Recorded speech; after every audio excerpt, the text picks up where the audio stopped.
ባሌ ነበረ ዛሬ በጠዋት ተነስቶ ልጆቻችንን ወደ ትምህርት ቤት የሸኘውና እኔ በደንብ ተኝቼ አርፍጄ ነበር የተነሳሁት።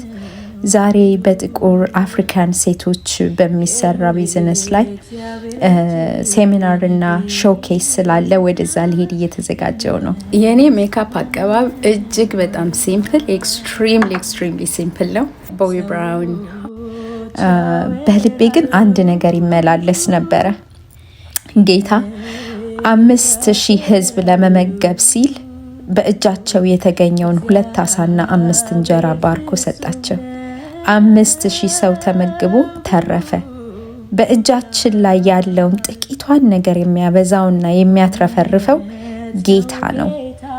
በእኛ ያለው ጥቂት ነገር እኛን መግቦ ብቻ የሚያበቃ ሳይሆን ለብዙዎች የሚሆን በረከት ነው። ጫማዬን እንደዚህ በእጅ ይዤ ስሊፐር አድርጌ ነው የሚሄደው። ልክ እዛ ስደርስ እቀይራለሁ ማለት ነው። ምክንያቱም ልጅ ከወለድን በኋላ ሂል ጫማ ማድረግ እጅግ በጣም ከባድ ነው። በእጃችሁ ያለው ነገር ያነሰ የሚመስላችሁ ለጌታ ስጡት፣ አብዝቶ ያትረፈርፈዋል።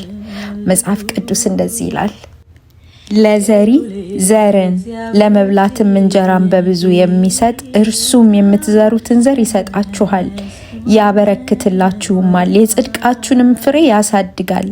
በእኛ በኩል ለእግዚአብሔር የምስጋና ምክንያት የሚሆነውን ልግስናችሁን እንድታሳዩ በሁሉ ነገር ባለጠጎች ትሆናላችሁ ይላል። እግዚአብሔር ፍጹም ነው፣ ግሩም ነው ይላል።